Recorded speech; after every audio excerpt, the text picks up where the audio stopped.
wabarakatuh. Selamat sore. Waalaikumsalam. Salam sejahtera bagi kita semua. Kembali lagi di acara webinar SDA Muda Berdialog dengan tema mengurai kendala pengadaan tanah untuk infrastruktur sumber daya air. Kami ucapkan selamat bergabung yang terhormat Direktur Jenderal Pengadaan Tanah Kementerian Agraria Tata Ruang atau Badan Pertanahan Nasional, Ibu Ari Yuriwin, SH MSI. Selamat sore, Ibu. Selamat sore. Yang kedua, yang terhormat kepada Kepala Balai Wilayah Sungai Bali Penida, Direktorat Jenderal Sumber Daya Air, Kementerian PUPR, Bapak Erlangga Marjono, SMT. Selamat sore. Terima kasih, Pak, telah bergabung. Selanjutnya yang terhormat Ibu Dr. Insinyur Nyimade Sumiarsi MN. Selamat sore, Ibu. Selamat sore. Assalamualaikum warahmatullahi wabarakatuh. Waalaikumsalam warahmatullahi wabarakatuh. Selanjutnya yang terhormat Ibu Dwi Aryani Semadi, ST SP1 selaku pembina SDA Muda. Selamat sore, Ibu. Sore. Selamat sore. Dan yang terhormat para pejabat dari Kementerian PUPR serta Kementerian Agraria Tata Ruang atau Badan Pertanahan Nasional, serta seluruh peserta webinar SDA Muda. Marilah kita panjatkan puji syukur kehadirat Tuhan Yang Maha Esa, karena berkat dan karunia-Nya kita dapat bersama-sama mengikuti acara ini dalam kondisi sehat, dan semoga acara sore ini berjalan dengan lancar serta bermanfaat bagi kita semua. Amin. Sebelum memasuki acara, saya ingin menjelaskan sedikit tentang SDA Muda. Apa sih SDA Muda itu? SDA Muda merupakan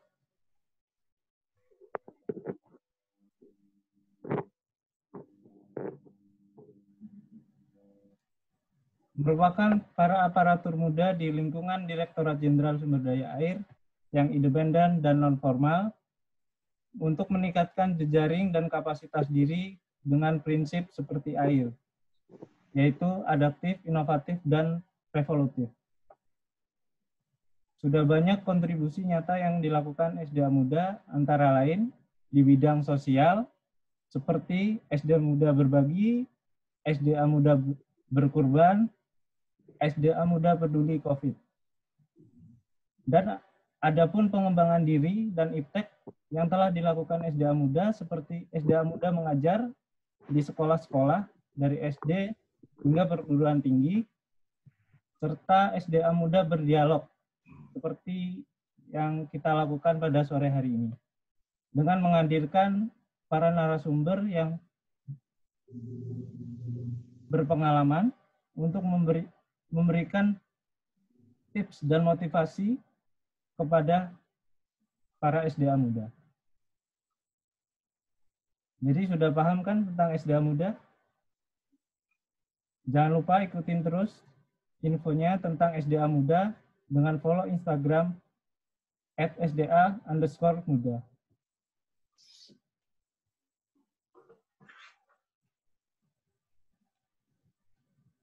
Selanjutnya, Bapak Ibu yang terhormat serta teman-teman SDA Muda,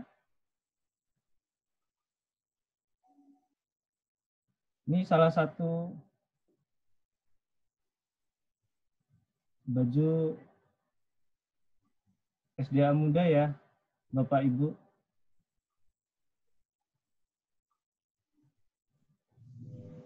Ada Pak Menteri, ada Kepala Pusat Bendungan juga, ada Kepala Biro, ada Kepala Litbang Sungai, Balitbang, dan para SDA Muda. Jadi warna bajunya ada dua ya, ada warna biru dongker dan warna putih. Selanjutnya, Bapak Ibu yang terhormat serta teman-teman SDA Muda, mari kita langsung saja mulai acara inti sore hari ini yang akan fasilitator oleh Kepala Satker Pengadaan Tanah Sumber Daya Air dengan Bapak Arif Iqbandoko, SIP. Selamat sore Pak Arif. Pak Arif. Selamat sore Mas Imam, selamat sore. Selamat sore. Selamat sore Mas Imam. Nah inilah. Jadi teman-teman inilah Satker Pengadaan Tanah di Direktorat Jenderal Sumber Daya Air. Ini adalah Pak Arif. Mungkin sedikit saya menjelaskan profil Pak Arif ya. Sebelum menjadi Satker, beliau adalah PPK Pengadaan Tanah yang pertama kali dan terlama di Direktorat Jenderal Sumber Daya Air. Jadi sudah hampir 8 tahun ya Pak Arif. Halo Pak Arif. Ya Pak. Nah, pengalaman beliau di lapangan sudah banyak dalam pembebasan lahan untuk pembangunan Bendungan Jati Gede, Bendungan Kuningan, Bendungan Cipanas. Nah, awal tahun 2020 baru saja beliau diamanahi menjadi Kepala Satker Pengadaan Tanah yang membawahi 27 PPK Pengadaan Tanah di Direktorat Jenderal Sumber Daya Air. Jadi tidak hanya bendungan, tapi ada irigasi dan air tanah, air baku. Mungkin itu saja sedikit profil tentang Pak Arif Iqbandoko, SIP. Tidak usah lama-lama lagi, kepada Bapak Arif Iqbandoko, waktu kami persilahkan.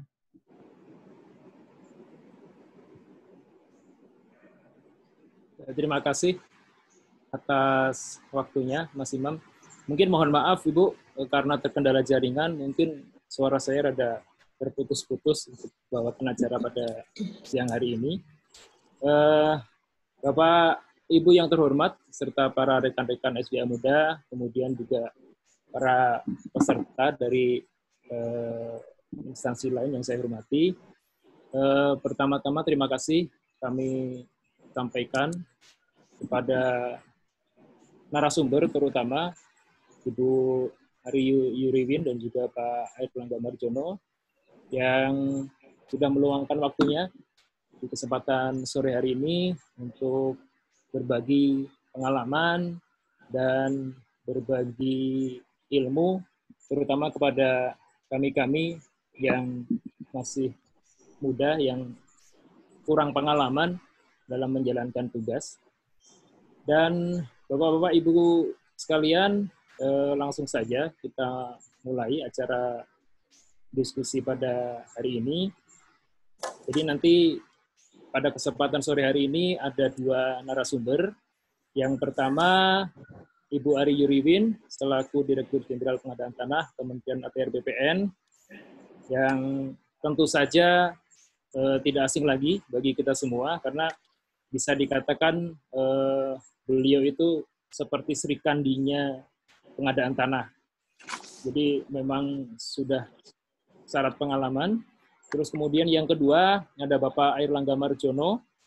Beliau saat ini menjabat sebagai Kepala Balai Wilayah Sungai Bali Penida di Direktorat Jenderal Sumber Daya Air, dan salah satu pengalaman beliau yang mungkin bisa dijadikan pelajaran buat kita semua adalah pada saat penanganan dampak sosial kemasyarakatan untuk pembangunan bendungan Jati Gede.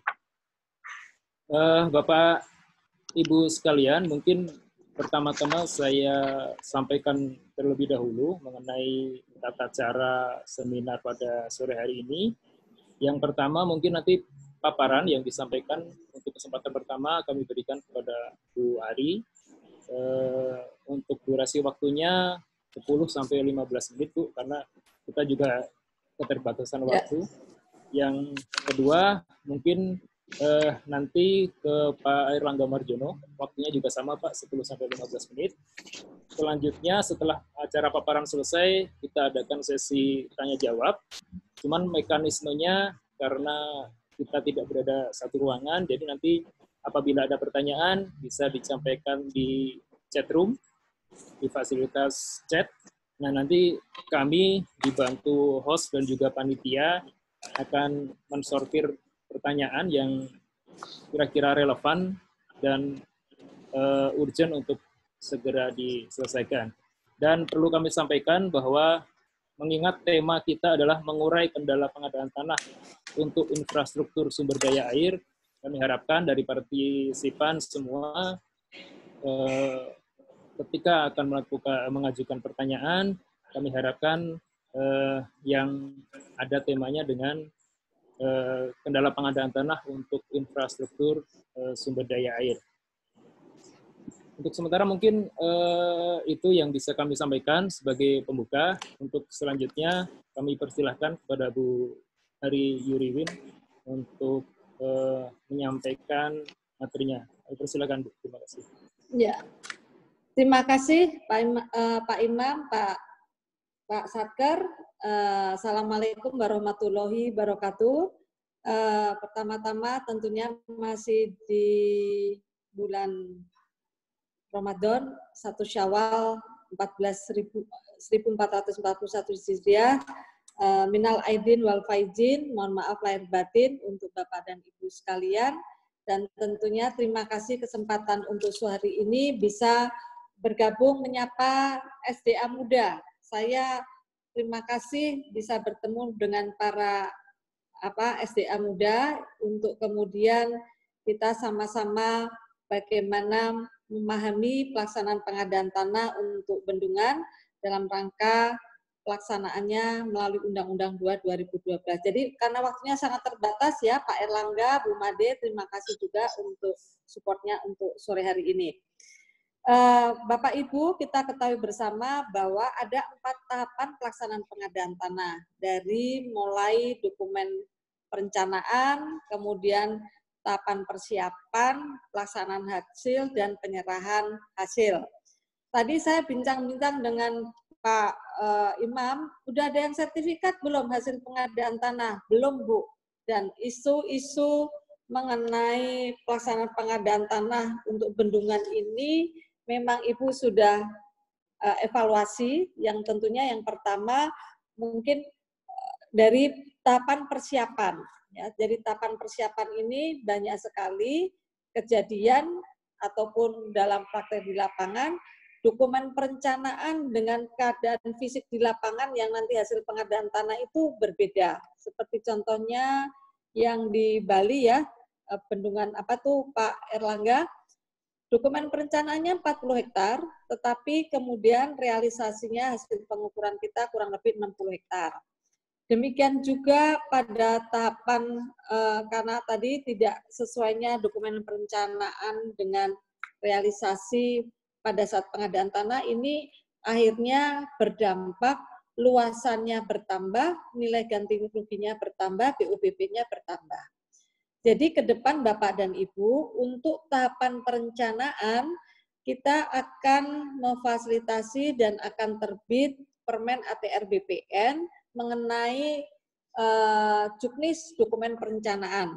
Nanti Bapak Ibu dari SDA, mana lokasi bendungan ataupun yang sekarang sudah ada, dikoordinasikan dulu dengan Kementerian ATR BPN dalam penyusunan dokumen perencanaan. Kita bisa memfasilitasi untuk perkiraan luas tanah yang akan dibebaskan, kemudian data awal yang ada, karena mungkin sebagian besar sekarang kita sudah ada PTSL, tanah-tanah sudah terdaftar, sehingga kita akan memfasilitasi untuk penyiapan dokumen perencanaan.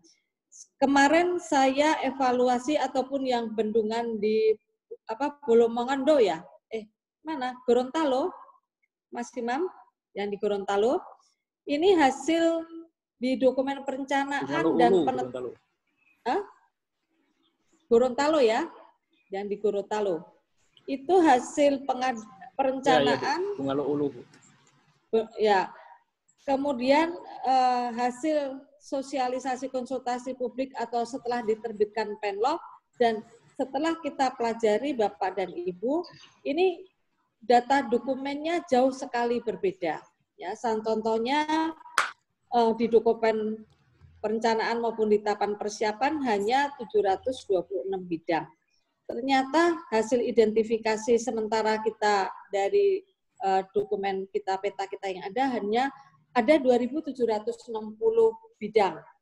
Kemudian yang 181 bidang itu saya lupa persisnya dikuasakan oleh satu orang. Nah, seperti itu kan seharusnya tidak boleh terjadi. Sementara alas haknya tidak bisa dilengkapi. Jadi meskipun yang di Gorontalo itu Satgas A, Satgas B sudah turun, tetapi kita belum turun ke lapangan untuk pengukuran dan inventarisasi dan identifikasi, karena kita memfasilitasi untuk kelengkapan dokumen dulu yang harusnya disiapkan di tahapan persiapan. Kemudian yang kedua, beberapa lokasi bendungan juga ternyata terindikasi masuk kawasan hutan. Ya, kalau dari awal Bapak dan Ibu di dokumen perencanaan itu sudah koordinasi dengan kita, tentunya kesesuaian tata ruang, kemudian juga tadi apakah lokasi-lokasi itu masuk kawasan hutan, proses untuk izin pelepasan kawasan hutan sudah bisa diproses pada tahapan perencanaan dan persiapan. Demikian juga di situ ada tanah kas desa, di situ ada tanah wakaf, tanah instansi pemerintah. Dari awal seharusnya di tahapan persiapan sudah clear, ya. Jadi kita tahu sudah sertifikat seperti di Gorontalo itu kemarin mungkin 75% sudah bersertifikat, kan akan memudahkan kita pada saat turun ke lapangan. Jadi Bapak dan Ibu, Gorontalo itu memang penlognya sudah hampir setahun, ya, tetapi itu melengkapi dokumen dulu. Kenapa Gorontalo ada rasa ketakutan BPN tidak turun ke lapangan? Ini karena di Gorontalo teman-teman BPN sudah trauma dengan aparat penegak hukum yang dari dokumen perencanaan yang tidak sesuai dengan kondisi fisik pada tahapan persiapan dan dianggap kita markup seperti itu, ya. Makanya kalau beberapa bendungan ternyata luasan di dokumen perencanaan maupun penlog dengan kondisi di lapangan, ya, karena patok bidang batasnya sudah terpasang sehingga begitu diukur ada perubahan kelebihan luas dan sebagainya, kita minta untuk adendum ataupun revisi penlog. Nah, ini kan tentunya saya anggap perencanaan ya belum siap gitu, perencanaannya yang kurang bagus, ya, baik itu di tahapan perencanaan maupun tahapan persiapan. Nanti ke depan dengan penyusunan DPPT dokumen perencanaan ini, kami akan memfasilitasi juga selain tadi titik koordinat ataupun luasan bidang tanah yang akan disertifikatkan, perkiraan alas haknya apa saja yang ada di situ, kita bantu untuk kesesuaian tata ruangnya, termasuk BOBP dan biaya uang ganti rugi. Karena ke depan nanti dengan Perpres 66 2020, itu penganggaran untuk nilai ganti rugi BOBP pun sudah harus terukur. Ya, jadi nanti saya contohkan yang selama ini terjadi, begitu kita laksanakan pengadaan tanah, banyak yang keberatan mengenai nilai ganti rugi yang harus kita konsinyasikan. Nah, ternyata beracara di pengadilan itu juga perlu anggaran biaya. Ya, jadi itu yang ternyata belum diakomodir. Nah, kemudian juga dalam rangka pelaksanaan pengadaan tanah.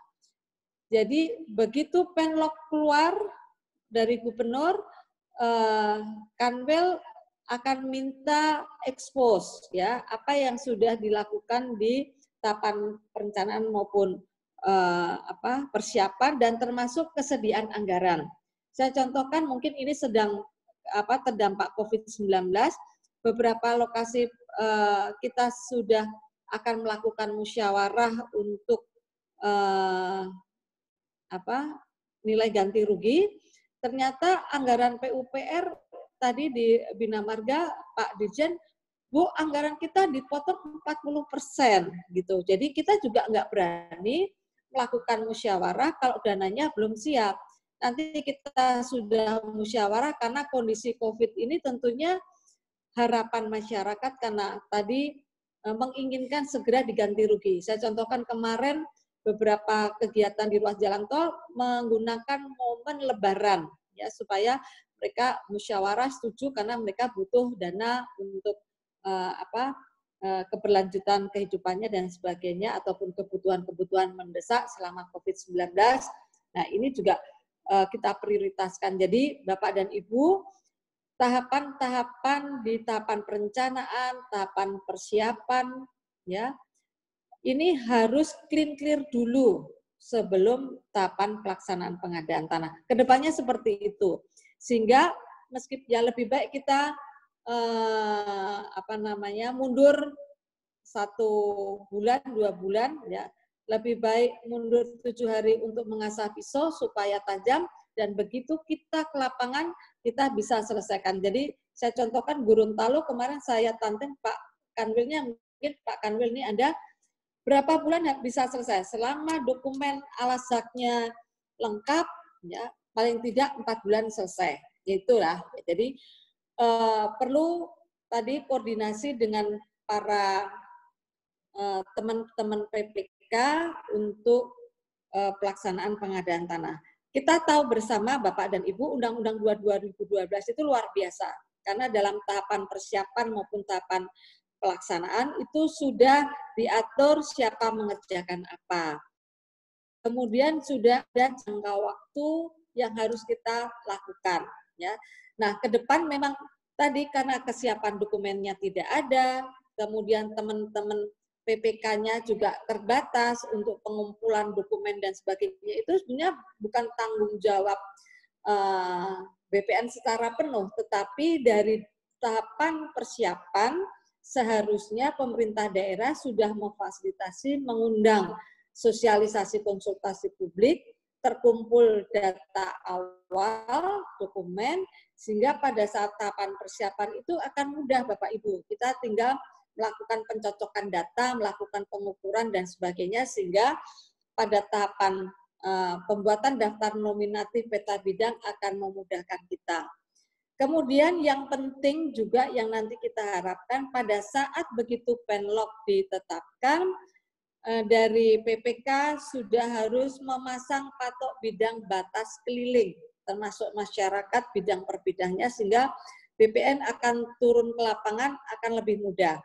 Bapak Ibu ketahui bahwa lokasi untuk bendungan itu tidak ada yang landed, tidak ada yang datar, tertata dan sebagainya, dan kondisi di lapangan tentunya lokasi-lokasi yang sulit ditempuh untuk kita melakukan pengukuran maupun inventarisasi identifikasi di lapangan, karena tadi masyarakatnya letaknya jauh-jauh, kemudian ada juga yang tidak tinggal di lokasi yang akan kita bebaskan. Nah, ini kesulitan-kesulitan teman-teman BPN pada saat turun ke lapangan, tanpa dukungan dari Bapak Ibu PPK, ya, berkoordinasi dengan pemerintah daerah ataupun desa, kelurahan setempat, kita tidak bisa menyelesaikan dengan cepat. Tetapi itulah yang kami harapkan, dukungan dari Bapak Ibu, teman-teman PPK untuk bisa dari awal perencanaan dan tahapan persiapan itu dilaksanakan dengan baik. Kemudian juga permasalahan mengenai tanah kas desa, kemudian tanah wakaf, tanah kehutanan, tanah instansi pemerintah, ataupun tanah yang bersengketa, kalau dari awal kita sudah tahu persis, itu mudah. Jadi kita sudah membuat rambu-rambu mana yang nanti harus segera divalidasi untuk dilakukan konsinyasi. Kemudian juga teman-teman PPK dalam tahapan beracara di pengadilan itu juga tentunya membutuhkan tenaga, membutuhkan koordinasi yang baik, apakah itu dengan tim pelaksana pengadaan tanah Satgas A, Satgas B, dan juga kesaksian nanti di lapangan dan sebagainya, karena tahapan untuk beracara di pengadilan ini kan sebetulnya sudah ada kepastian waktu 30 hari.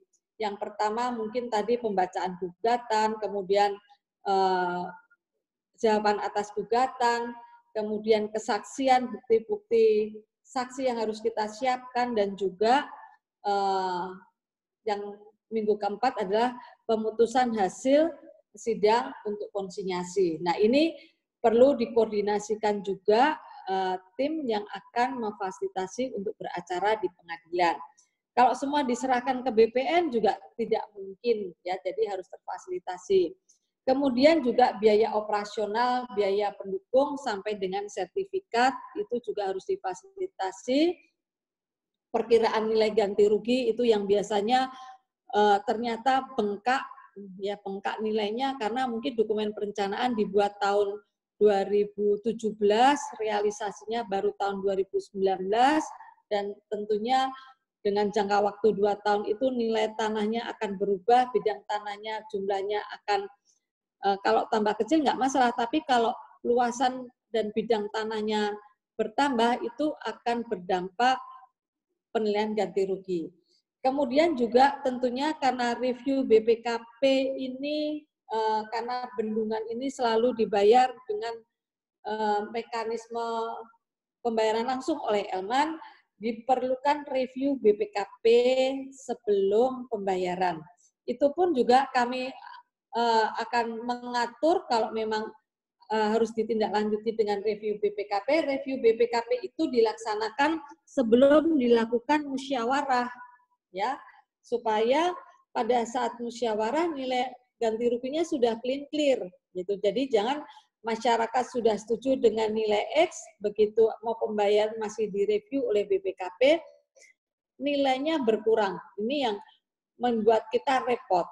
Dan kemudian juga nanti kami harapkan dalam kontrak untuk penetapan barang, penetapan appraisal sebagai yang bertugas untuk difasilitasi atau penilai publik yang akan menilai objek bendungan ini, pada saat kontrak saya minta untuk ada item dari PPK ataupun dari SDA, mereka harus mendampingi pada saat musyawarah, mendampingi, dan mereka harus turun ke lapangan yang pasti, ya, karena beberapa kita sudah membuat suatu peraturan Menteri ATR BPN mengenai penilaian tanah di mana appraisal harus turun ke lapangan. Yang ini biasanya menjadi perdebatan karena mereka hanya punya tenaga SDM-nya terbatas. Nah, kalau tidak turun ke lapangan gimana mau menilai dengan baik, ya. Jadi banyak sekali temuan penilai-penilai yang tidak turun ke lapangan. Jadi di dalam kontrak juga nanti harus dicantumkan mereka berapa ketersediaan SDM-nya appraisal, perkiraan mereka turun ke lapangan, koordinasinya seperti apa, mendampingi pada saat musyawarah, mendampingi pada saat pembayaran, dan tentunya ini akan menjadi tambahan pekerjaan, ya, dari PPK, tapi setidak-tidaknya supaya kita aman, supaya nanti pembayaran langsung oleh Elman juga bisa dokumennya eligible, bisa dibayar semua.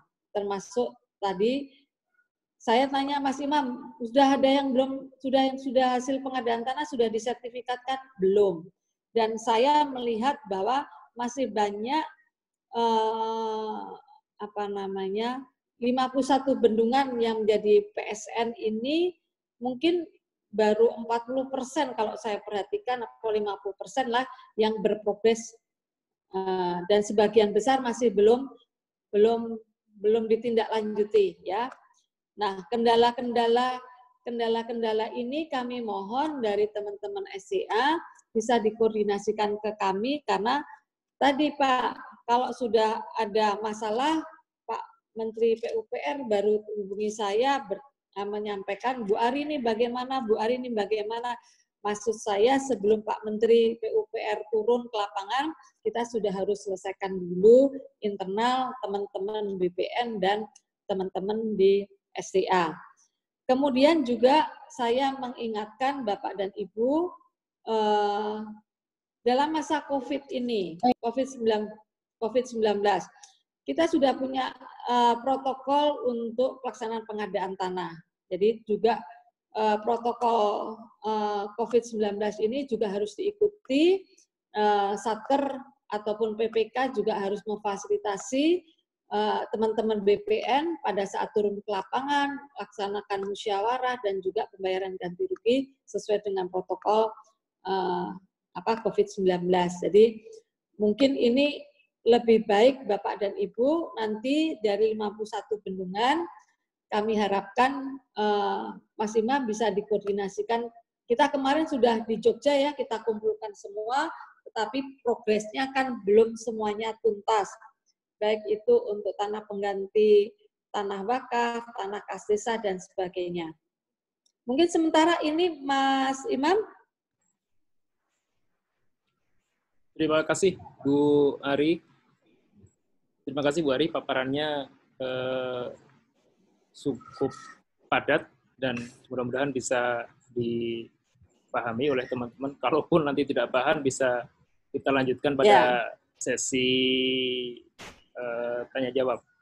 Untuk kesempatan berikutnya, kami persilahkan kepada Pak Ari untuk menyampaikan paparannya. 15 menit, Sir. Kami persilahkan. Om Swastiastu. Assalamualaikum warahmatullahi wabarakatuh. Selamat sore dan salam sejahtera untuk kita semua. Yang saya hormati Ibu Direktur Jenderal Pengadaan Tanah Kementerian ATR BPN. Yang saya hormati Ibu Kapus Bendungan periode 2016-2020. Bapak dan Ibu sekalian sejawat, serta para SDA muda yang saya banggakan dimanapun Anda berada. Perkenalkan, nama saya Airlangga Marjono. Saya selaku Kepala Balai Wilayah Sungai Bali Penida sejak pertengahan 2019. Saya juga sebagai Ketua 6 Bidang Pertemuan Ilmiah Komite Nasional Indonesia untuk Bendungan Besar atau KNIBB. Saya juga sebagai ahli utama bendungan besar dan asesor teknik bendungan besar di LPJKN. Dan juga saya sebagai member of ICOL Technical Committee yang kebetulan technical committee-nya juga tentang resettlement due to reservoir impounding. Selesai, Mas. Para SDA muda yang berbahagia, pada sore hari ini saya mencoba untuk berbagi pengalaman dengan para SDA muda sekalian pada saat saya bertugas di Cirebon. Waktu itu di sana ada pembangunan bendungan Jati Gede di Kabupaten Sumedang. Kalau kita lihat sini fotonya di slide show, Mas.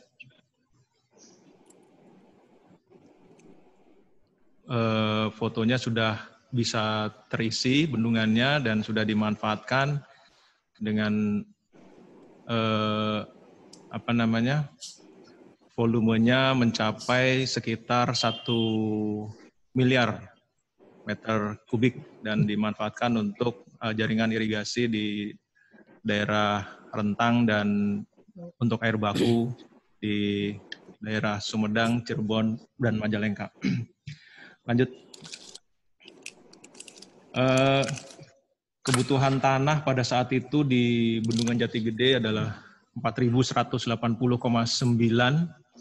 hektar yang terdiri dari kawasan hutan 33,22% dan lahan milik warga 66,77%. Pembebasannya atau pengadaan tanahnya sudah dimulai sejak tahun 82.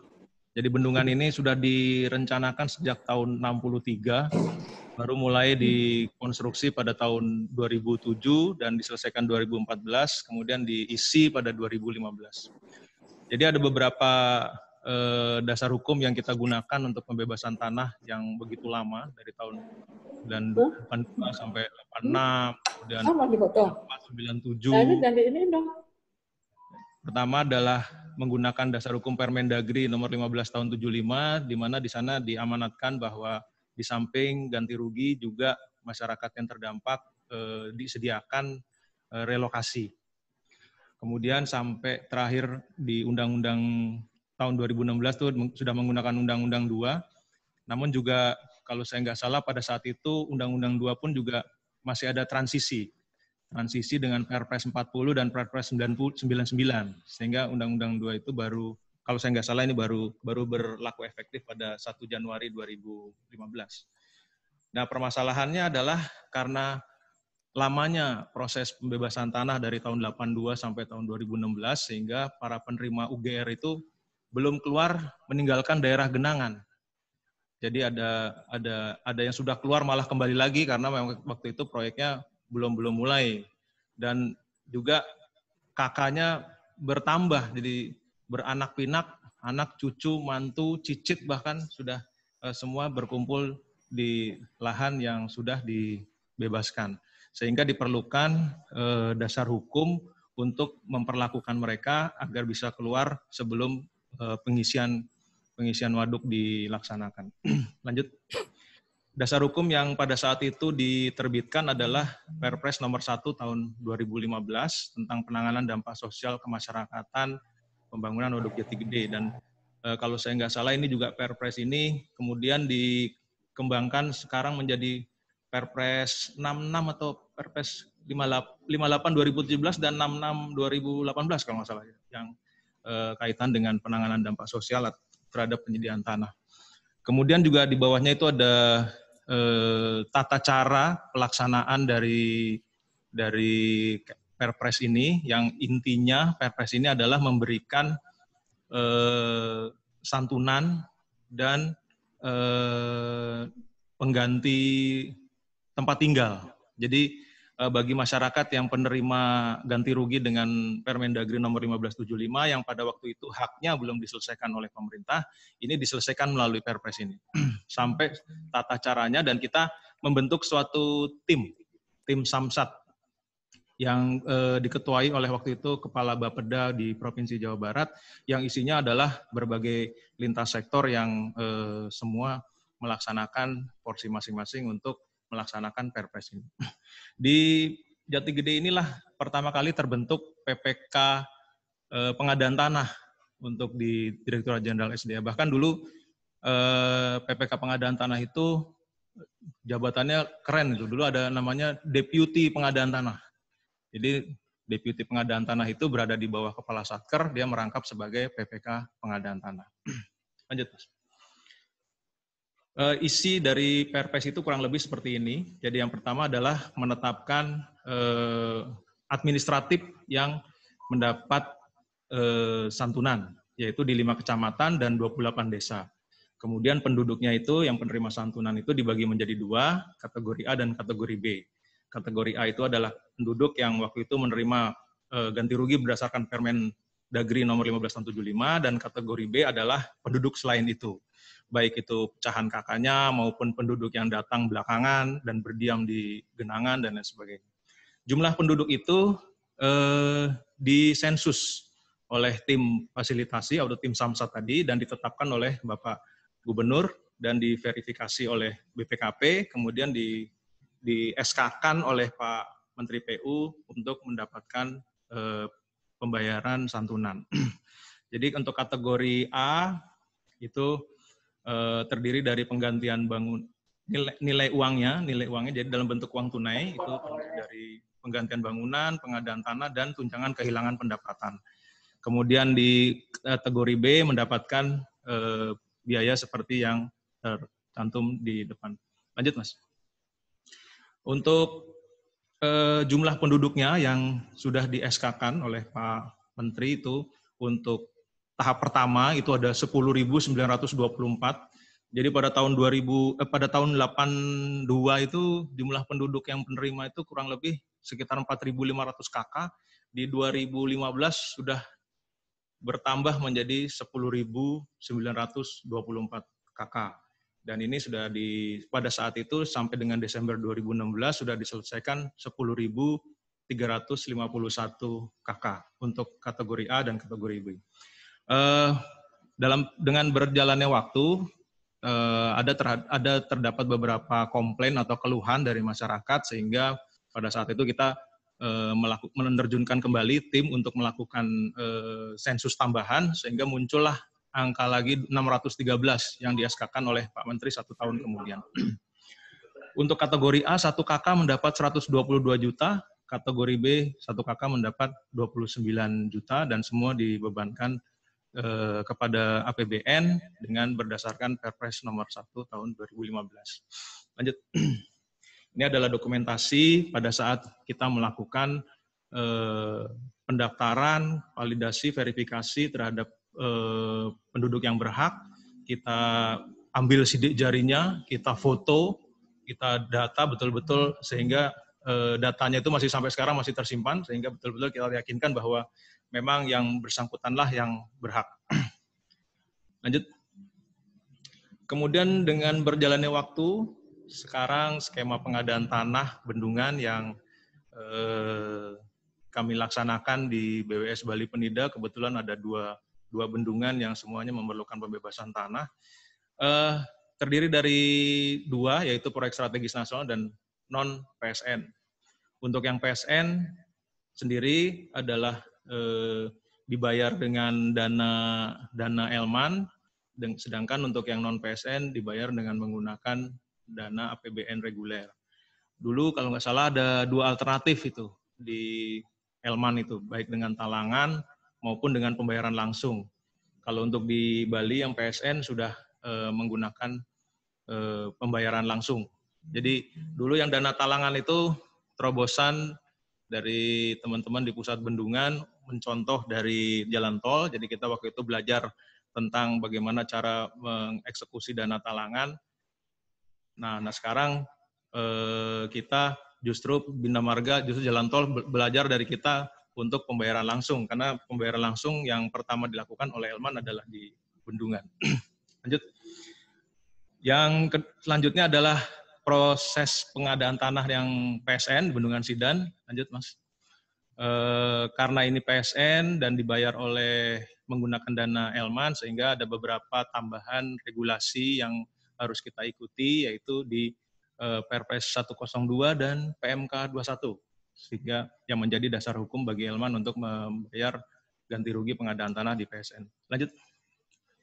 Kurang lebih tahapannya untuk yang bendungan PSN seperti ini. Dari perencanaan tadi disinggung oleh Bu Dirjen, juga kadang-kadang perencanaannya ternyata tidak sesuai dengan kondisi di lapangan sehingga memerlukan revisi penetapan lokasi.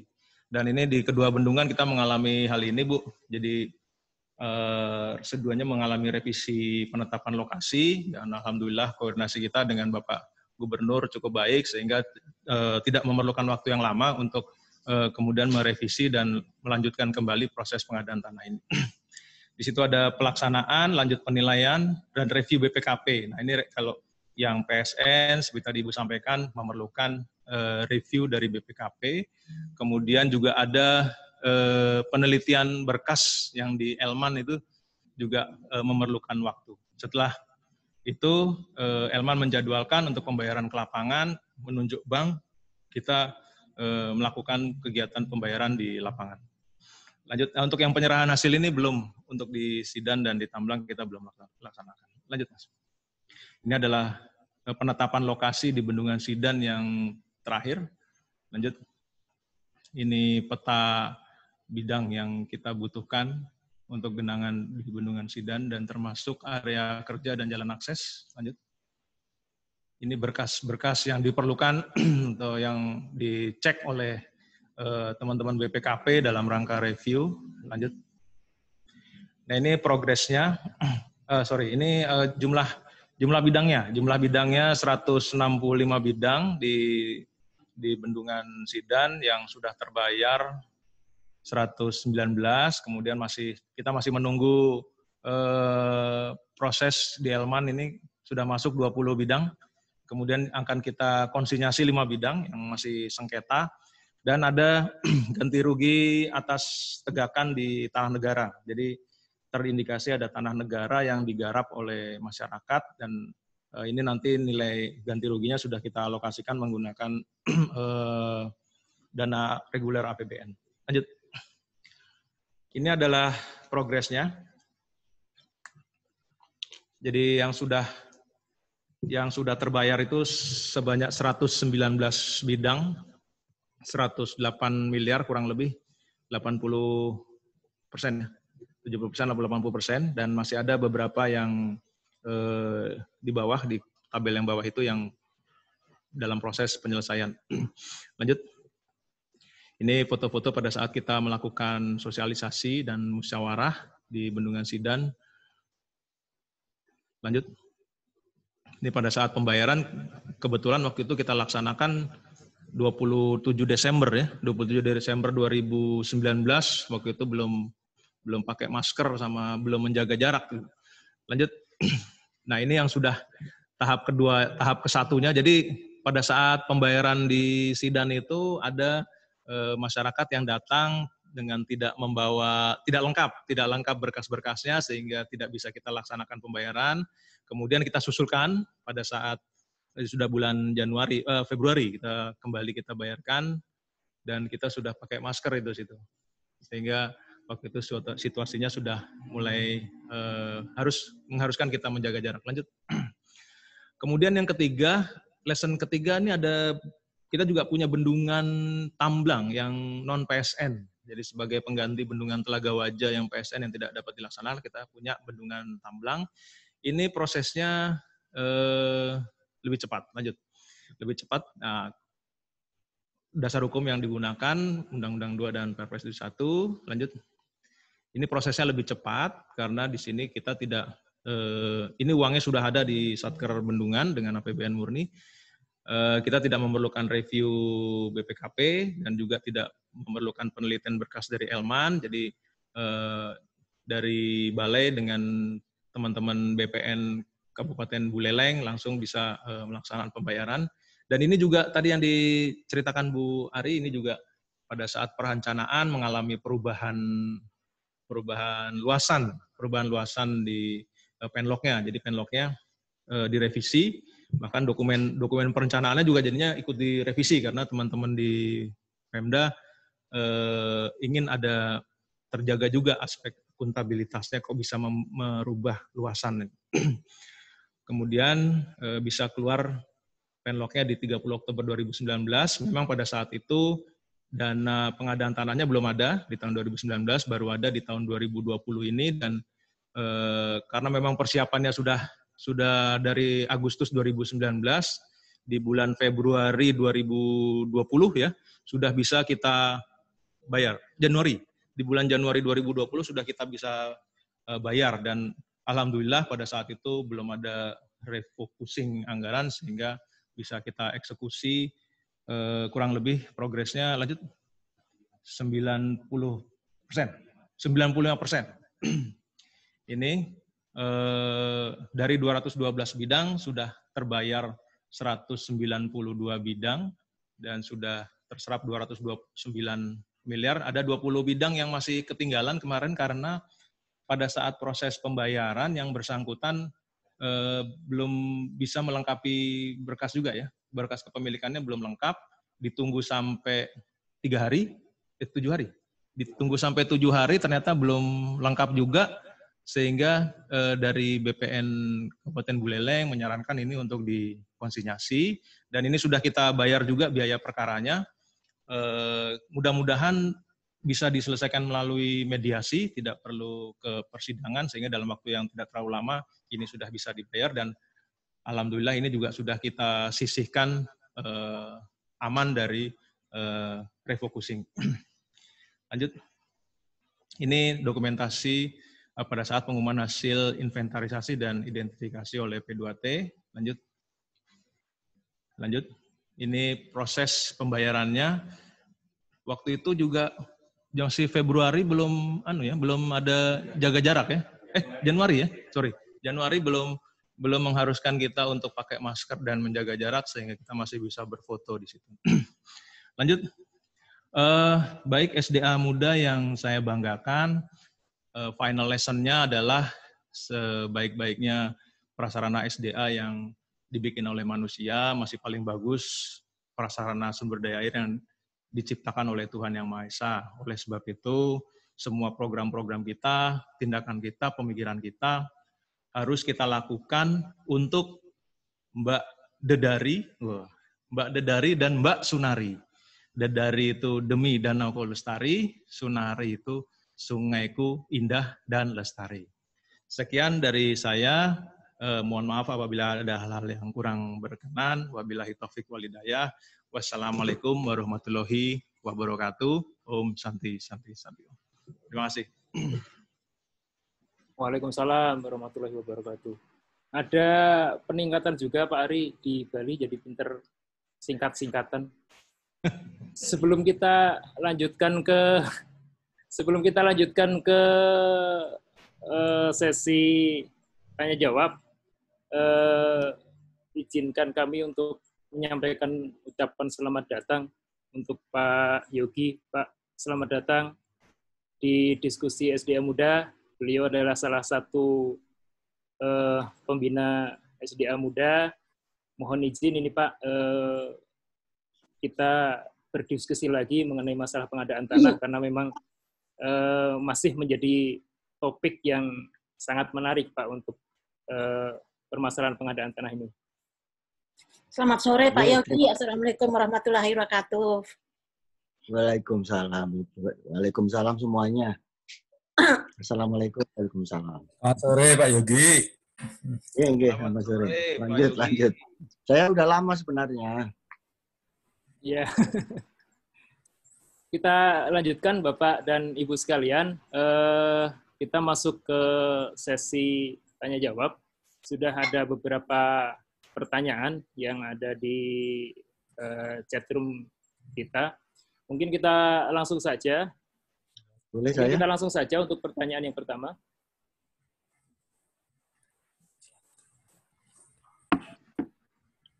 Pak Dirjen tambah gemuk aja.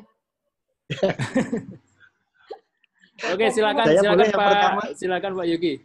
Ya, silakan Pak. Bapak yang pertama. Pak Yogi.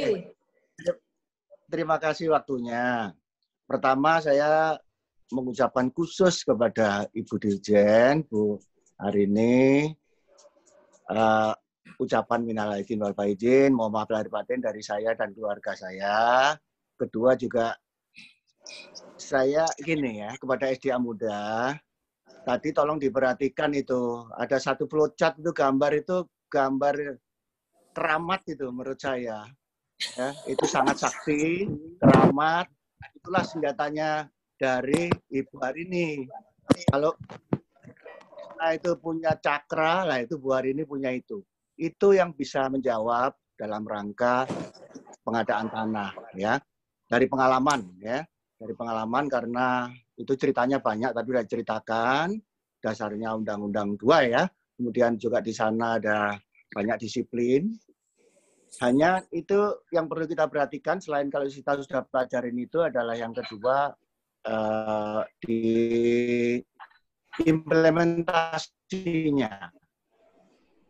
Tadi Bu Arini juga sampaikan bahwa kita harus sebelum Pak Menteri telepon, gitu kan? Sebelum Pak Basuki telepon. Dari pengalaman yang kemarin-kemarin, ternyata Pak Basuki itu kalau ke Bendungan marah misalnya, teman-teman Pak Kepala Balen jawab, suratnya sampai mana? Sudah di BPN. Itu Pak Basuki nggak gitu aja, Bu Arini memang ditelepon. Semuanya ditelepon. Ternyata surat memang sudah ada di BPN, tapi datangnya kapan? Baru kemarin sore, gitu loh. Kadang-kadang implementasinya yang teman-teman sendiri nggak korek. Jadi kalau di BPN sebenarnya sudah benar. Kalau toh ada, beliau ini sangat helpful terhadap SDA. Untuk itu Bu, saya sekarang sudah pensiun Bu. Tapi atas nama periode saya mengucapkan banyak terima kasih dan Ibu banyak menolong. Itu satu, ya. Terima kasih. Saya sangat respect sama Ibu dan ucapan terima kasih saya dan jajaran yang periode saya sangat mengucapkan terima kasih. Kemudian ada beberapa komen, mungkin ada sedikit tanya, ada dua hal ya.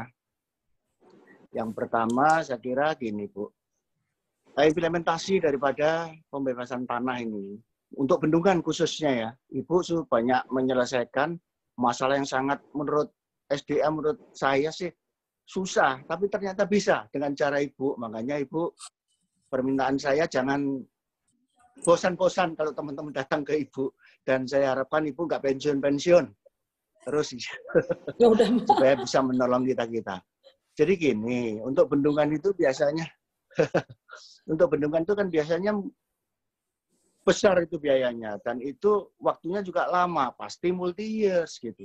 Di multi-years, yang pertama ya teman-teman SDA tolong diperhatikan ini SDA muda. Pertama itu tentunya kan lahan dulu. Lahan artinya pembebasan tanah. Nggak mungkin pembebasan tanah biasanya setahun. Jadi biasanya dari kita, dari SDA, dari PU mintanya ya sudah ada pelaksanaan. Jadi untuk pembebasan lahannya biasanya bertahap. Bertahap kemudian tahun berikutnya ditambahin dengan pembangunannya. Akibat dari pembangunan ini, tanah itu karena udah terbuka maka nilainya naik. Ya, berarti tahun berikutnya nilainya sudah naik. Nah, inilah satu yang selalu membuat. Kalau mungkin menurut saya, memang pembebasan lahan itu segera di tahun awal-awal itu selesaikan. Gitu ya. Itu kira-kira. Saya juga ingin komen dari Ibu nanti. Kemudian yang kedua, mengenai begini Bu, biasanya lahan itu kan besar. Biasanya terus ada pemilik lahan yang baru gitu. Yang dadakan, baru dadakan. Memang ada peraturan, tapi tolong disampaikan nanti di sini peraturannya mana bahwa dia bisa diakui, bisa dibebaskan kalau sudah sekian tahun gitu. Saya kira itu. Saya ada 2 pertanyaan. Terima kasih semuanya, Pak Moderator, Ibu Dirjen, matur nuwun. Wassalamualaikum warahmatullahi wabarakatuh. Waalaikumsalam. Mungkin saya jawab dulu ya, biar nggak lupa ya, Mas Yogi. Jadi Langsung ya Bu. Benar Langsung apa yang disampaikan Pak Yogi. Ya, jadi pertama dalam proses pengadaan tanah itu diperlukan koordinasi yang baik, Pak. Ya, dari mulai Satker, dari mulai PPK, instansi yang memerlukan tanah, tim dari pemerintah daerah, juga dari Kementerian ATR BPN. Apa yang disampaikan Pak Yogi benar, karena apa? Tadi perencanaan itu yang harusnya menjawab, Pak. Kalau perencanaan dari awal baik, pasti ke depannya baik juga. Jadi perencanaan itu di dalam dokumen perencanaan ada perencanaan untuk pelaksanaan pengadaan tanah. Kapan mau dilaksanakan? Ada perencanaan di situ kapan rencana pembangunannya. Itu kan sudah dimasukkan di dokumen perencanaan. Jadi kita harus betul-betul dokumen perencanaan itu harus bagus sekali, harus maksimal sekali gitu supaya implementasinya di lapangan akan memudahkan di dalam proses. Saya contohkan yang di Gorontalo ini, bendungan ini karena meliputi ada 3 kecamatan dan tadi disampaikan luas-luas sekali. Nah, dari awal Pak, kalau perencanaannya baik, tahapan sosialisasi konsultasi publik sebelum penlok itu keluar sudah dilakukan dialog dengan masyarakat dan sebagainya. Harusnya teman-teman SDA dengan pemerintah daerah itu juga gandeng BPN karena dalam sosialisasi supaya masyarakat setuju atau tidak, hak kewajiban masyarakat itu apa saja. Saya contohkan. Kalau sudah penlok keluar, tidak boleh lagi ada jual beli transaksi tanah. Kalau mau dijual, harus ke BPN. Tetapi karena begitu luasnya bendungan, kemudian tidak tersosialisasi dengan baik, akhirnya masyarakat itu kan banyak kebutuhan, ya, anaknya sakit, anaknya mau sekolah, ataupun keperluan rumah tangga yang baik, yang lain gitu ya, dia butuh uang sehingga sementara untuk pembebasan lahannya belum jelas kapan pembayarannya.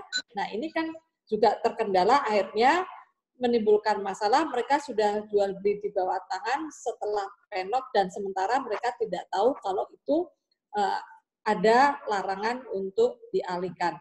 Karena apa ya sosialisasi konsultasi publiknya tidak dilakukan dengan baik. Harus ada persetujuan.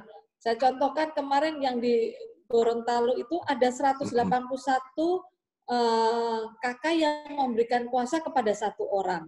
Padahal kan dalam aturannya nggak boleh kuasa itu, gitu ya. Kuasa itu satu orang harus satu. Nah, seperti juga ini di Bintan nih, PLTU.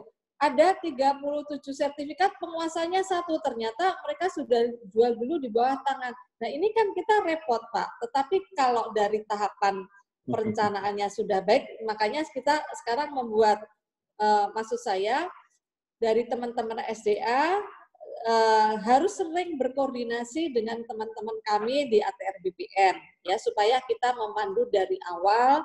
Dan juga BPN itu karena sudah ini ya, sekarang PTS-nya banyak sudah terdaftar, kita bisa memberikan masukan perkiraan bidang tanahnya, status tanahnya apa saja, ya, seperti yang di Gorontalo itu kita petakan, Pak, Bu, 75% sudah sertifikat. Nah, sehingga kalau sudah sertifikat, peta kerja kita akan mudah.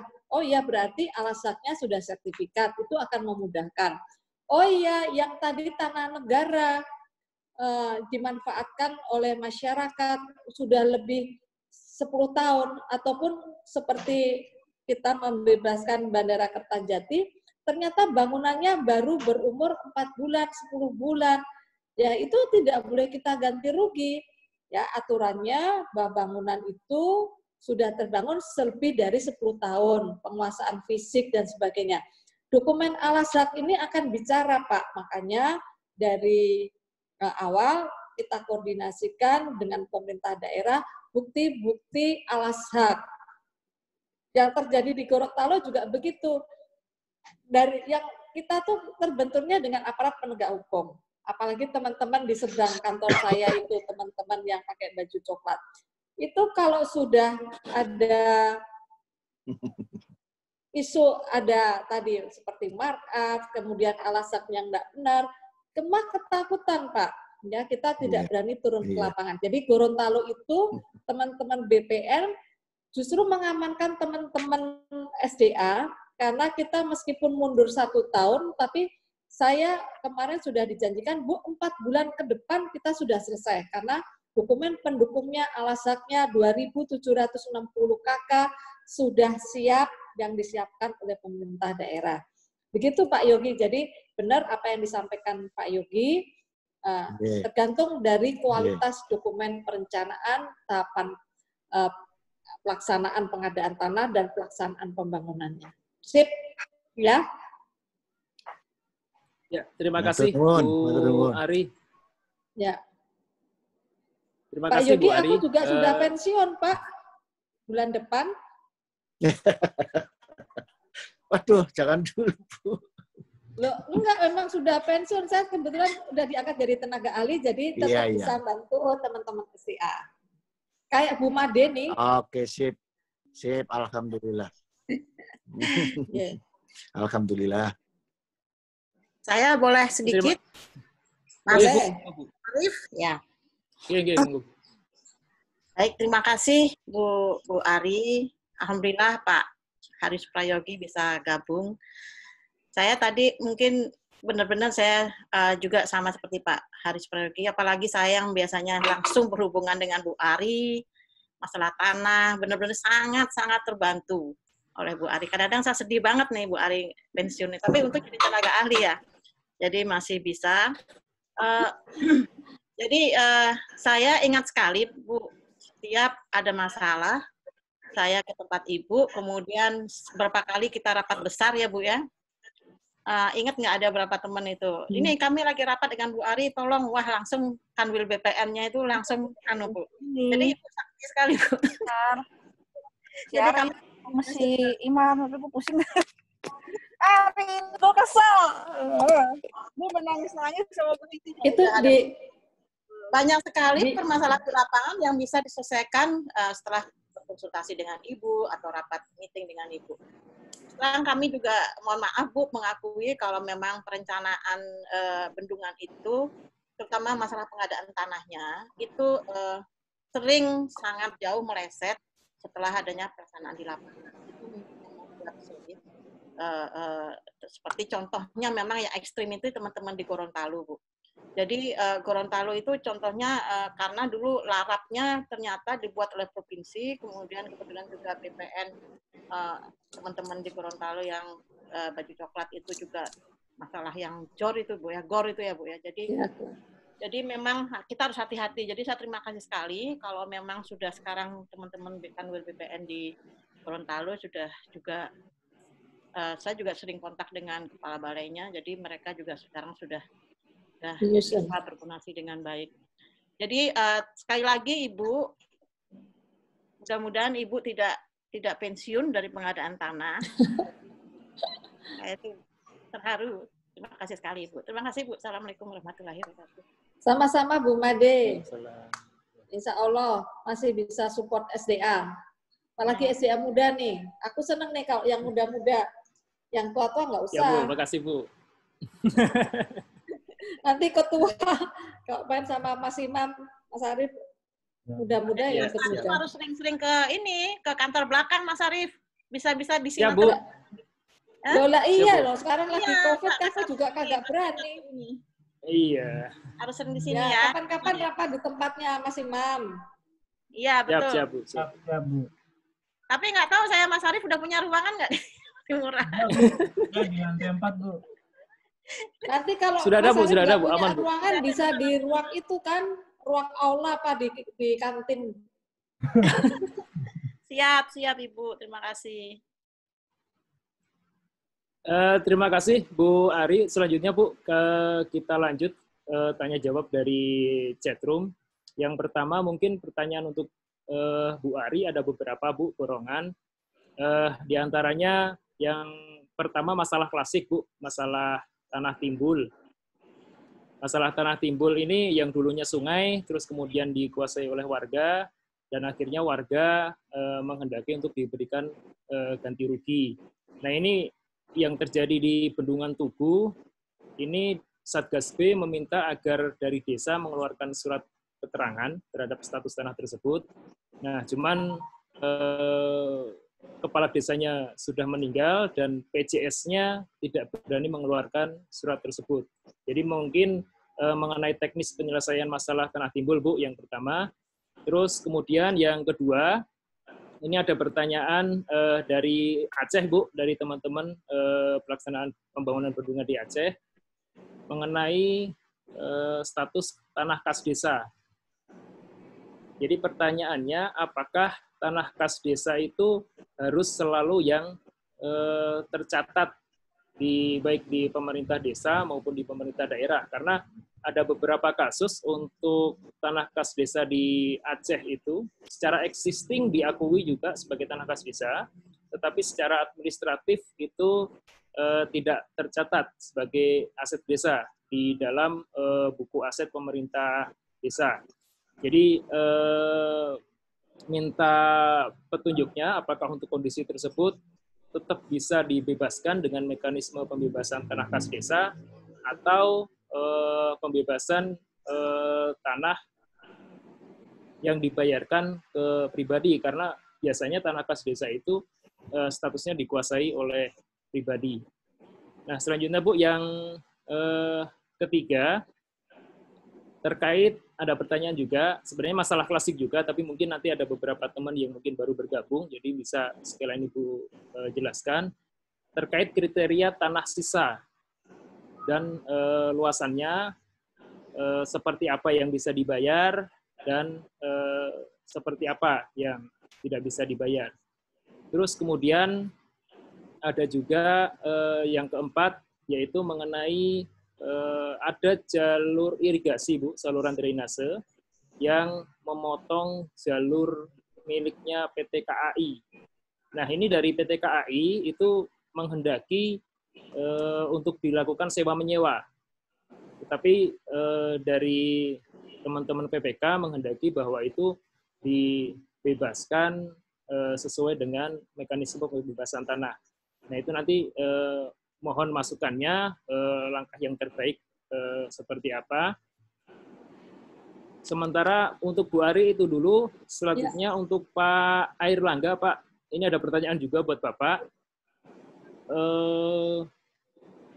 Di bendungan Selat Kanan di Bali disebutkan ada beberapa lokasi yang perlu pembebasan tanah itu karena statusnya milik investor. Nah, perkembangannya seperti apa untuk tanah yang dimiliki oleh investor? Mungkin nanti bisa di-sharing juga pengalamannya dengan teman-teman.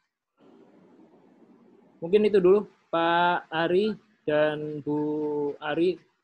Mungkin untuk kesempatan pertama, kami berikan kesempatan Bu Ari untuk menjawab pertanyaan, Bu. Kami persilakan. Ya, terima kasih Mas Arief. Jadi yang pertama mengenai tanah timbul. Tanah timbul itu yang tadi dari sungai kemudian menjadi hamparan tanah, itu seharusnya menjadi tanah negara. Jadi tanah yang timbul itu semua miliknya negara, tanah negara. Nah, kemudian pertanyaannya, di atas tanah negara tadi ada penggarapan ya, dari bekas tanah timbul. Kalau dia akan mensertifikatkan tanah, ya untuk tanah timbul itu, luasan 100 meter, lebih dari 100 meter, dia harus izin ke Menteri APR BPN, ya untuk tanah timbul. Tetapi dalam proses pengadaan tanah, karena tanah timbul itu mungkin sudah jadi sudah jadi tanah negara, sudah jadi ladang mereka, sudah mereka garap. Nah, pertanyaannya adalah kita harus menggunakan pemanfaatan penggunaan tanah negara dengan etikat baik. Etikat baiknya di mana gitu? Apakah dia di situ mungkin ada bangunan ya? Kalau misalnya di situ ada bangunan, rumah tinggal sudah lebih dari 10 tahun. Minimal 10 tahun. Ada bukti pembayaran PBB-nya atau listrik dan sebagainya, kalau itu kondisi di lapangan tanah sudah ada bangunan. Kalaupun dia menggarap tanah itu, setidak-tidaknya juga lebih dari 10 tahun. Pertanyaannya, untuk tanah negara dengan garapan itu lebih dari 10 tahun, dibuktikan dengan surat pernyataan penguasaan fisik bidang tanah yang diketahui oleh kepala desa. Nah, kalau kepala desanya nggak mau, repot Pak. Karena sebagai dasar pembayaran kita harus ada surat keterangan atau pernyataan penguasaan fisik dan kemudian disaksikan oleh 2 orang saksi dan diketahui juga oleh kepala desa. Nah, tentunya kalau memang kepala desanya tidak mau mengeluarkan surat, kita tidak bisa memberikan ganti rugi. Yang kita ganti rugi hanya garapannya saja. Pertanyaannya, Bu, kalau garapannya saja, Elman mau bayar enggak? Gitu, karena ini tanah negara. Sepanjang sudah ada penetapan lokasi, semuanya bisa disertifikatkan atas nama Elman ataupun atas nama Pemerintah Republik Indonesia, Syekh Menteri Keuangan. Jadi yang diganti hanya garapannya saja, tanahnya bisa diproses untuk sertifikasi. Gitu ya. Kemudian yang kedua mengenai apa tadi ya? Di Aceh ya. Aceh ya. Status tanah kas desa, Bu. Tanah kas desa. Apakah tanah kas desa itu harus tercatat atau tidak? Ya. Tanah kas desa itu yang ada 2, Pak. Seperti tanah kas desa yang sudah tercatat menjadi aset. Ya, memang dikelola oleh sebagai penghasilan dari pamong desa dan sebagainya ya untuk dimanfaatkan. Nah, tentunya tadi sepanjang dipastikan itu tanah kas desa yang dikelola oleh pamong desa, itu bisa diberikan ganti rugi sesuai dengan ketentuan peraturan tanah kas desa. Jadi dia harus direlokasi. Tanah penggantikan tanah kas desa selain dapat izin dari bupati ataupun gubernur, ya kalau diganti dengan uang, dan penyelesaian tanah kas desa adalah dengan tanah pengganti. Itu bisa dilakukan meskipun tercatat maupun tidak tercatat, tetapi diyakinkan, dibuat pernyataan bahwa itu tanah kas desa. Tercatat atau tidak tercatat itu bukan masalah, karena tidak dalam bentuk uang, harus direlokasi dengan tanah pengganti. Nah, demikian Bapak Dinbu, pada saat kita tahapan persiapan itu harusnya sudah terinformasi apakah di situ ada tanah wakaf, ada tanah kas desa, sehingga teman-teman SDA, PPK bisa kira-kira kebutuhan tanah pengganti itu berapa dari subjek yang akan kita bebaskan.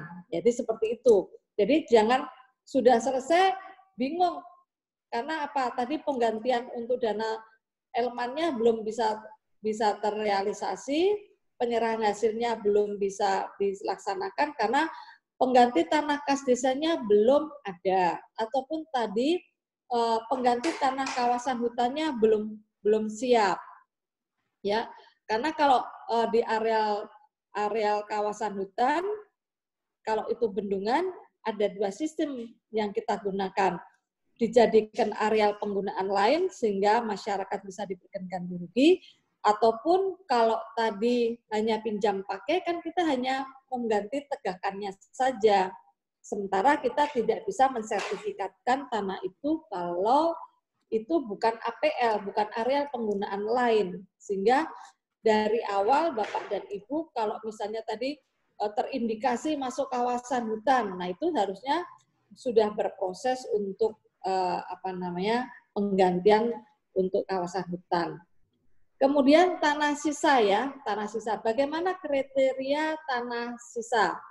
Jadi Bapak dan Ibu, sebagaimana mungkin ada surat edaran juga dari Menteri PUPR, tanah sisa yang bisa diberikan ganti rugi langsung itu tidak lebih dari 100 atau 200 meter.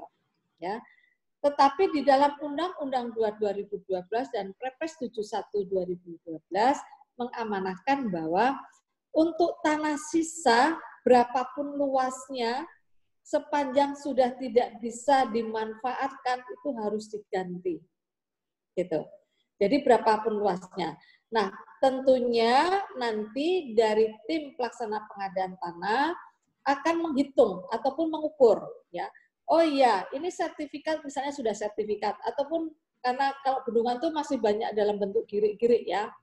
Oh ya, giriknya luasnya 3.000 meter. Sementara yang terkena hanya 100 meter. Kena 100 meter. Berarti sisa 2.900 kan bisa dimanfaatkan lagi oleh mereka. Nah, itu tidak perlu diberikan ganti rugi. Tapi sebaliknya, kalau luas giriknya 3.000, hanya sisa 100 meter. Ya, apalagi di pinggir bendungan, kan dia sudah nggak bisa memanfaatkan untuk dibangun kebun ataupun sepanjang dia mengajukan untuk dilepaskan, kita harus fasilitasi. Nanti tim bersama-sama dengan PPK akan membahas, atau tim pelaksana pengadaan tanah itu kan ada aparat desa, ada dari kabupaten, ya, memfasilitasi, ataupun nanti kalau misalnya di situ ada bangunan, mungkin dari ahli bangunan yang ada di sana, oh ya, bangunan ini bisa dimanfaatkan, masih bisa dimanfaatkan, sehingga tidak perlu diganti rugi. Kalau misalnya luas tanahnya 3.000 meter, tetapi terjepit, ya tidak punya akses lagi, seperti yang, seperti di Halim, itu ada tanah 3.000 meter, terjepit antara LRT dan kereta cepat. Dia tidak punya akses. Akhirnya juga harus diganti semuanya, 3.000 meter itu. Jadi, itu Bapak Ibu, kriteria untuk tanah sisa itu bervariasi sesuai dengan luasannya, apakah dia masih bisa dimanfaatkan, digunakan, sesuai peruntukannya, itu tidak perlu diganti rugi. Kemudian jalur irigasi di atas lahannya PT KAI. Aduh, mohon maaf. Jadi Bapak dan Ibu, kalau sudah lokasi di situ, baik itu aset BUMN, aset instansi pemerintah, aset TNI, kalau sudah ada penlog, semuanya harus tunduk dengan Undang-Undang 2 2012. Jadi kalau ada PT KAI minta untuk pinjam pakai sewa ya, sewa jangka panjang, pertanyaannya, bendungan ini kan kepentingan umum yang sustainable, berkelanjutan, ya. Nggak mungkin lah kemudian kita ataupun jalur irigasi itu kemudian setiap 5 tahun kita perpanjang untuk sewa menyewa, gitu kan.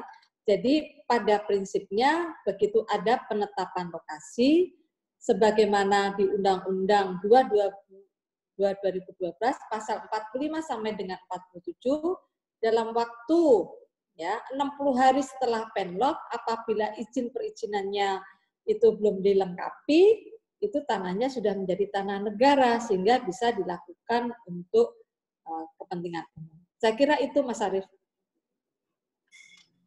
Oke, Bu, matur nuwun. Selanjutnya Pak Ari, Pak, tentang progres tanah investor tadi, Pak. Gimana Pak untuk penyelesaiannya? Matur nuwun, Mas Arief. Jadi untuk bendungan Selat Kanan saat ini masih dalam proses perencanaan.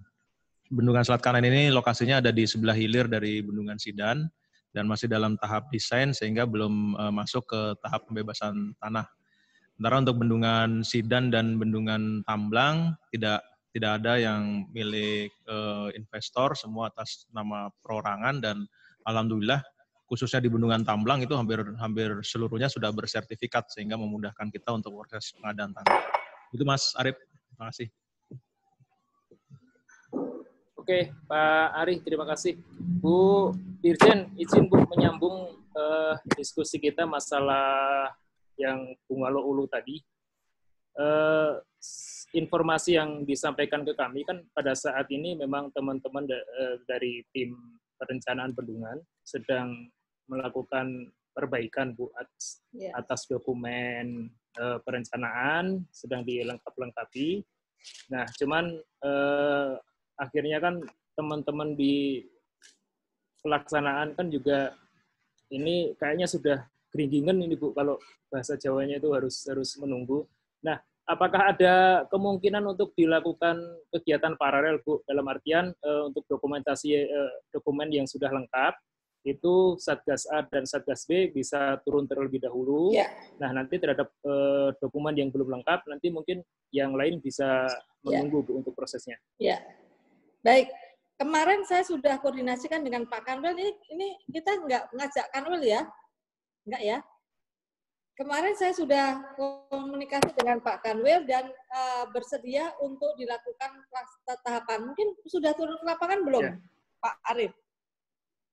Saya monitor, sudah turun ke lapangan belum Satgas A, Satgas B?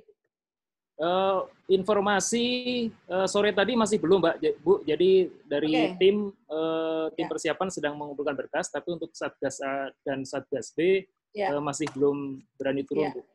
Ya, mereka janji kok, pokoknya Bu, ini kita 4 bulan kita selesaikan untuk semua progres pengadaan tanahnya. Nanti saya akan telepon Pak Kanwil supaya minggu depan sudah turun ke lapangan. Oke? Oke, Bu. Terima kasih, Bu. Selanjutnya ada satu lagi pertanyaan, Bu. Mungkin ini pertanyaan terakhir buat Bu Ari, karena waktu juga sudah sore. Di Balai Wilayah Sungai Nusa Tenggara II, Bu, itu ada pembangunan bendungan. Sebenarnya sudah mulai ongoing pengadaan tanahnya. Cuman memang ada penambahan area pekerjaan, dan untuk penloknya itu sudah diperbaharui dan direvisi. Ada penambahan dari awalnya 164 hektar menjadi kurang lebih 184 hektar, ada penambahan kurang lebih 22 hektar, dan penloknya sudah terbit. Nah, cuman ini ada keluhan dari teman-teman di lapangan bahwa dari rekan-rekan di BPN menghendaki untuk yang 22 hektar itu diterbitkan penlok tersendiri, Bu. Jadi ada 2 penlok dalam satu bendungan. Jadi ada yang awal itu diperpanjang dan ada lagi penambahan untuk area yang tambahan tadi. Nah, sekarang yang sudah terjadi yang diproses oleh teman-teman melalui SK Gubernur itu ya tetap satu penlok, tapi di dalamnya ada penambahan sebesar 22,6 hektar. Mungkin ada arahan, Bu, petunjuk, Bu. Ya, jadi Pak, memang Mas Arief, penlok itu harus dilakukan, tidak bisa perpanjangan kemudian ada luas tambahan, itu nggak bisa sebetulnya. Karena perpanjangan penlok luasnya 160 hektar ya Penlok 160 hektar diperpanjang juga 160 hektar. Kalau penlok 160 hektar kemudian perpanjangan menjadi 184 hektar, tentunya penambahan itu pertanyaannya apakah sudah dilakukan sosialisasi konsultasi publik terhadap yang 22 hektar. Ya. Kalau di situ sudah ada bukti 22 hektar dapat sosialisasi konsultasi publik, tetapi tadi kan harus kalau namanya perpanjangan kan harus sesuai. Jadi memang seharusnya dikeluarkan penlok tersendiri untuk sisa yang 22 hektar. Karena apa?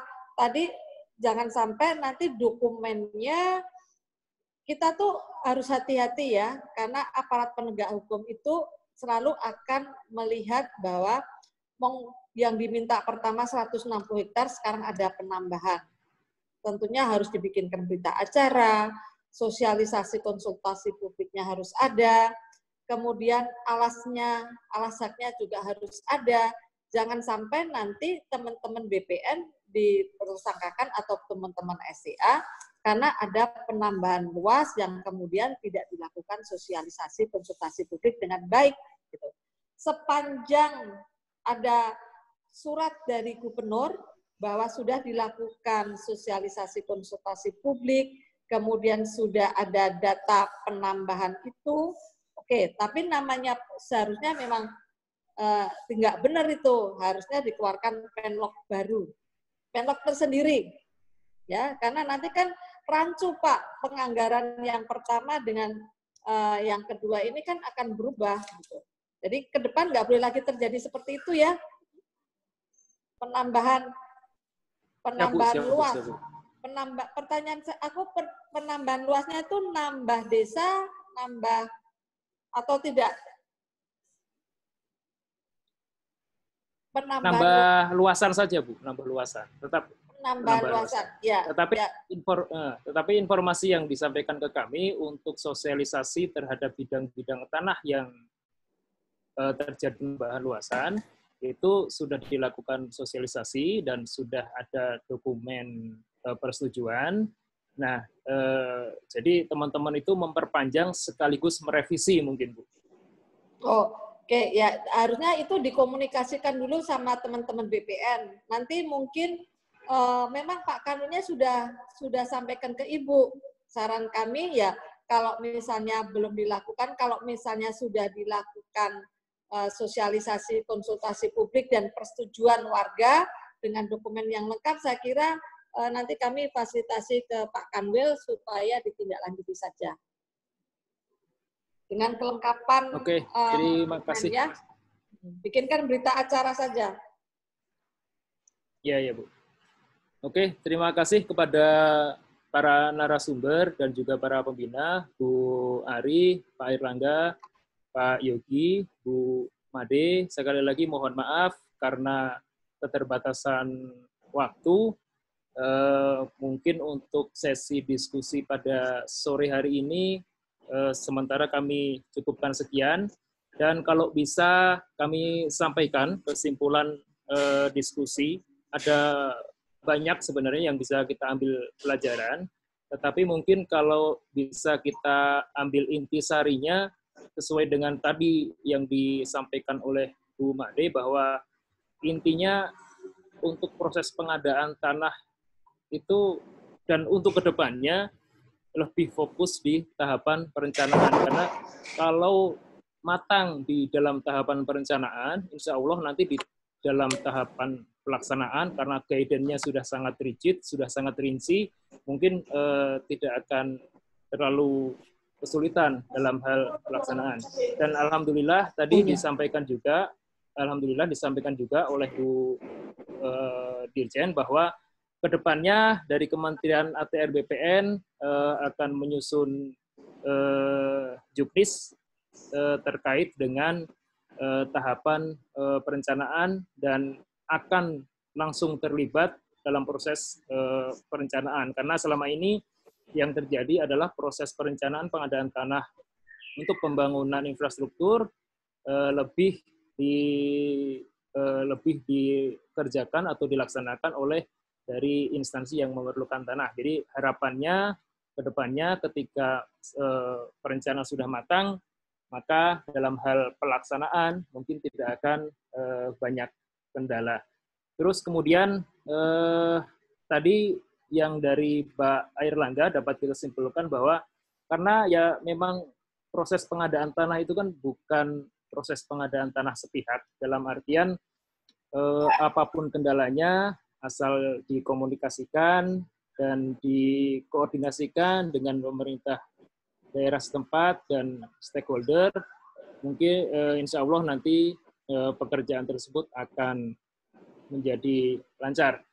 Dan kata-kata yang cukup mengasihkan tadi dari Pak Airlangga bahwa sebagus apapun infrastruktur SDA yang diciptakan tidak akan sebagus ciptaan Tuhan. Makanya selain membangun infrastruktur, ada kewajiban juga bagi kita-kita sebagai SDA muda untuk melestarikan infrastruktur yang sudah dianugerahkan oleh Tuhan Yang Maha Esa.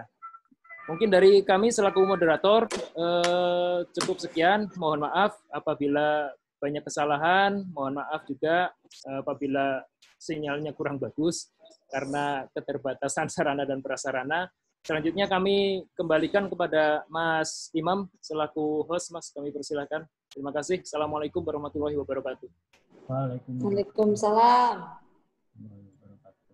Terima kasih Pak Arief. Bapak Ibu yang terhormat serta teman-teman SDA Muda, sebelum menutup acara sore hari ini, mari kita bersama-sama menyaksikan pemutaran video persembahan dari SDA Muda. Videonya udah siap ya? Selamat menyaksikan video persembahan dari kami.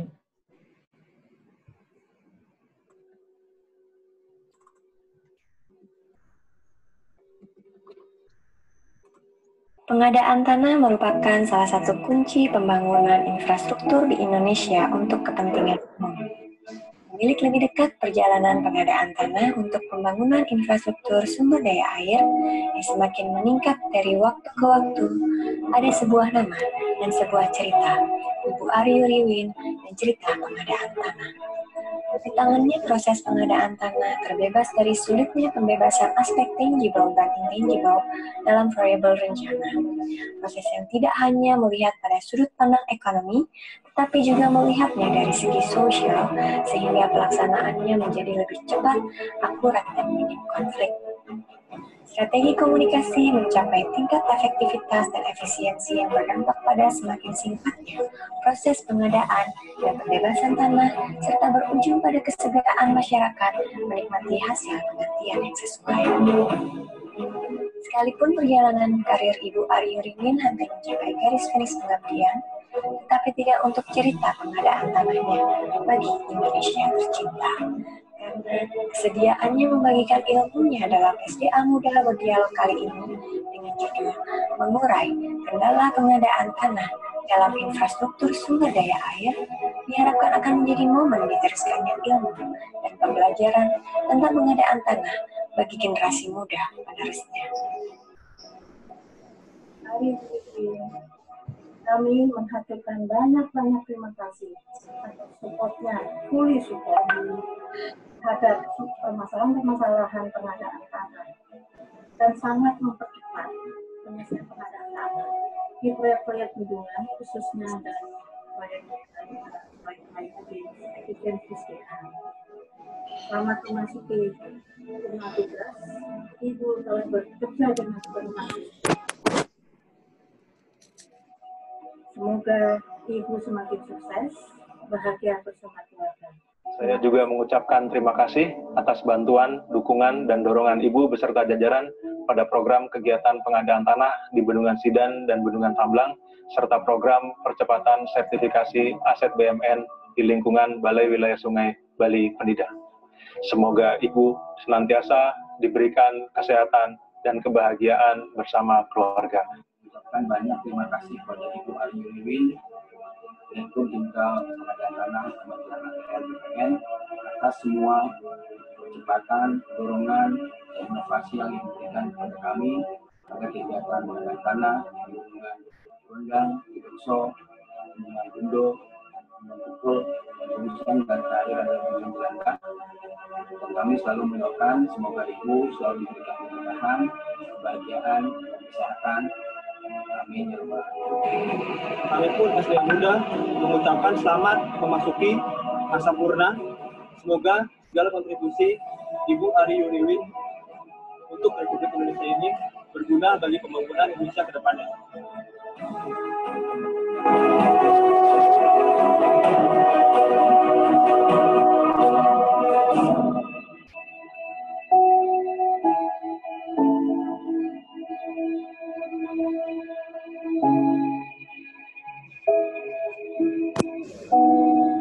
Selamat ulang tahun Ibu dan selamat memasuki masa purna bakti. Aduh, terima kasih teman-teman SDA Muda atas apresiasi untuk Ibu sore hari ini. Surprise, Mas Imam, Bu Made, Pak Yogi, semua dukungan, support, bimbingan Ibu untuk teman-teman SDA. Tentunya kami harapkan akan menjadi lebih baik.